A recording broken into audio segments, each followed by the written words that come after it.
Hyderabad రాయదుర్గంలోని OYO లాడ్జిలో యువతి ఆత్మహత్య కలకలం రేపుతుంది. మృతురాలు నల్లగండ్లలో బ్యూటీషియన్గా పనిచేస్తున్న 26 ఏళ్ల అనూషగా గుర్తించారు.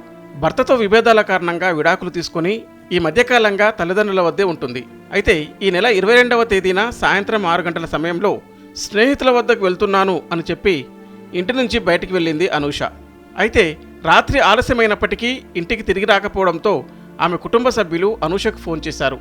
కానీ ఆమె ఫోన్ స్విచ్ ఆఫ్ కావడంతో ఆందోళనకు గురయ్యారు.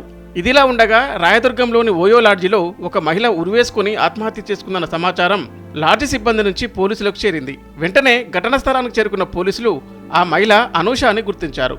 ఆమె ఫ్యాన్కు ఉరివేసుకుని ఆత్మహత్య చేసుకున్నట్లు ప్రాథమికంగా నిర్ధారించారు.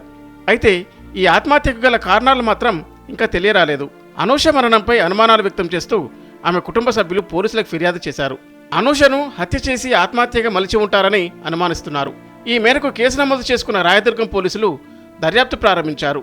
అనూష మృతదేహాన్ని పోస్టుమార్టం నిమిత్తం ఉస్మానియా ఆసుపత్రికి తరలించారు. పూర్తి స్థాయిలో విచారణ జరిపి మృతికి కారణాలపై స్పష్టత తీసుకువస్తామని పోలీసులు తెలిపారు. ఘటన నేపథ్యంలో స్థానికంగా విషాద ఛాయలు అలుముకున్నాయి.